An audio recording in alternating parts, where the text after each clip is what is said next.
पश्चिम, पूरब, पश्चिम, उत्तर, दक्षिण दिशाएं। भारत, उत्तर में हिमालय है भारत के,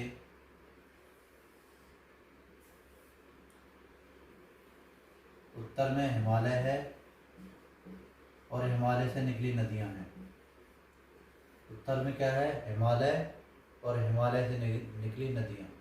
दक्षिण में सिंधु है, दक्षिण में क्या है? हिंद महासागर, सिंधु, जिसे हिंद महासागर दक्षिण में है। उत्तर में हिमालय, दक्षिण में समुद्र, पूर्व में सेवन सिस्टर्स, असम, नागालैंड, त्रिपुरा, ये जो राज्य हैं ये सेवन सिस्टर्स कहलाते हैं। पश्चिम में गुजरात। तो इस तरह से हम भारत की ये चारों दिशाएं हैं। इसका संक्षिप्त परिचय ये है कि भारत का देश है। राजा भारत दुष्यंत और शकुंतला के पुत्र थे। राजा भरत थे दुष्यंत और शकुंतला के पुत्र। पौराणिक कथाओं के अनुसार भरत के नाम पर ही इस देश का नाम भारत पड़ा, क्योंकि ये भारतवर्ष राजा भरत के नाम पर इस देश का नाम क्या पड़ा? भारत पड़ा। और राजा भरत किसके पुत्र थे? दुष्यंत और शकुंतला के।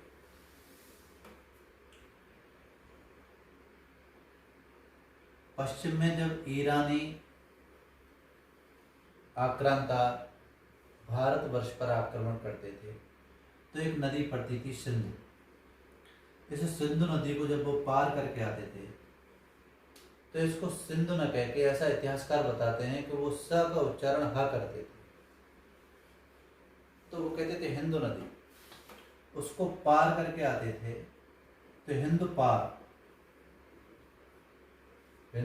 पार, कालांतर में यह नाम हिंद पार कर धीरे धीरे हिंदुस्तान हो गया। हमारे पौराणिक ग्रंथों में इस नदी को इंडस नदी के नाम से जाना जाता है, सिंधु नदी को। तो इंडस के आधार पर अंग्रेजों ने इसका नाम इंडिया रखा। अब नाम हो गए तीन: भारतवर्ष, भारत, हिंदुस्तान और इंडिया।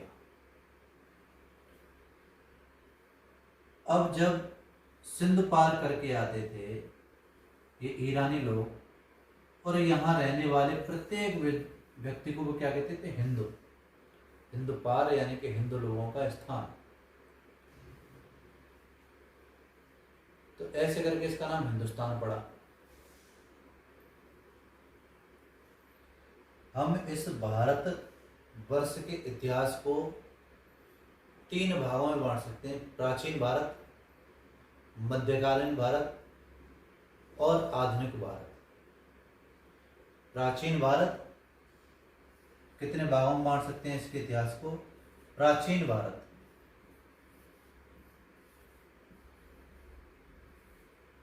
का इतिहास, प्राचीन भारत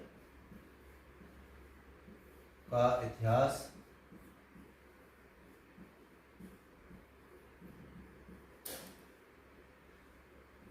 मध्यकालीन भारत,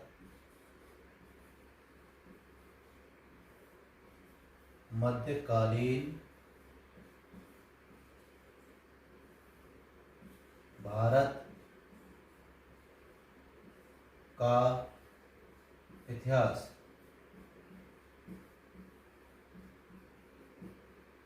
और नंबर 3 आधुनिक इतिहास। आधुनिक इतिहास।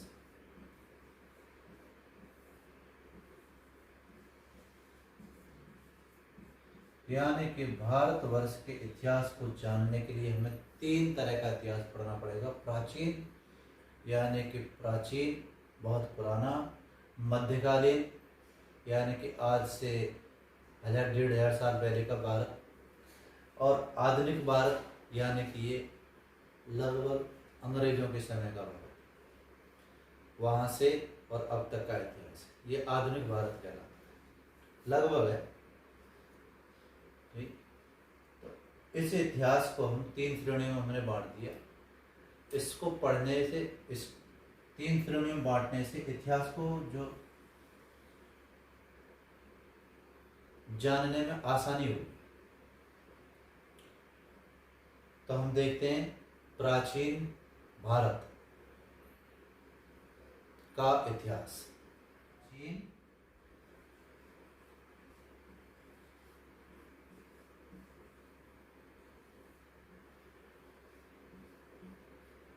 भारत के इतिहास को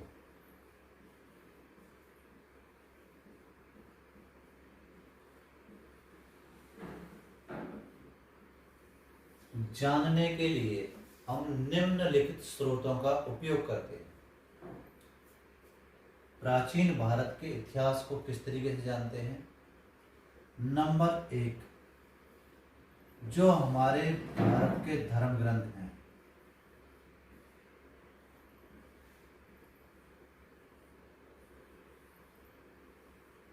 क्या प्राचीन भारत के इतिहास को जानने के लिए सर्वप्रथम धर्म ग्रंथों का उपयोग किया जाता है। दूसरे नंबर पर ऐतिहासिक ग्रंथ, ऐतिहासिक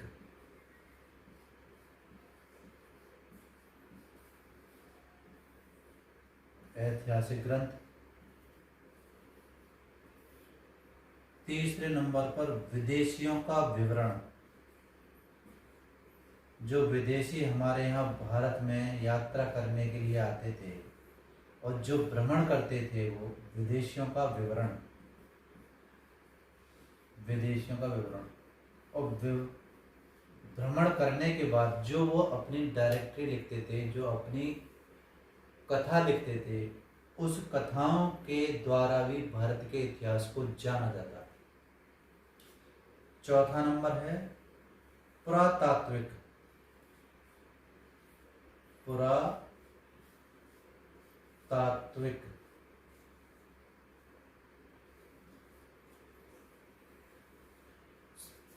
पुरातात्विक सर्वेक्षण,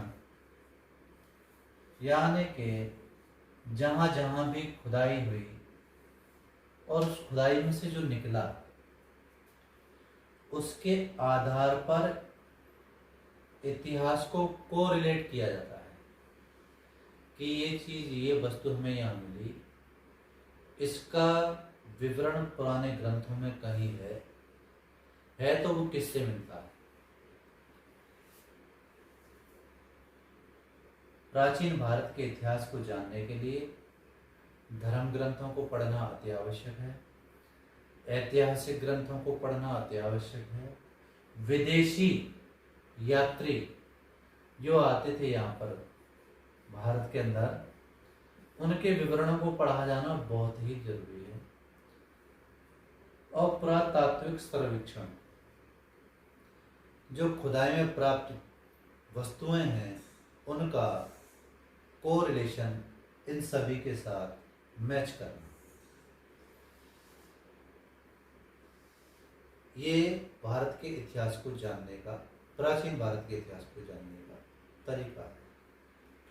अब हम जो अगले पार्ट में चर्चा करेंगे वह करेंगे प्राचीन भारत के इतिहास के धर्म ग्रंथों पर, ऐतिहासिक ग्रंथों पर, विदेशी यात्रियों का जो विवरण हमारे हिंदुस्तान में मिला है, जो पुस्तकें उन्होंने लिखी हैं, उनका अध्ययन, और पुरातात्विक सर्वेक्षण के आधार पर अध्ययन। आपको यह वीडियो उम्मीद करता हूँ अच्छी लगेगी। प्रयास छोटा ही सही लेकिन किया जाना चाहिए। डॉक्टर भीमराव अंबेडकर कहते हैं कि मानव का अंतिम लक्ष्य ज्ञान की प्राप्ति होना चाहिए। मैं आपके साथ मिलकर ज्ञान की प्राप्ति के लिए, ज्ञान वर्धन के लिए, ज्ञान के विकास के लिए, ज्ञान के को बांटने के लिए प्रयासरत हूँ और आप मुझे सपोर्ट करेंगे ऐसी मुझे उम्मीद है। धन्यवाद। Thank you.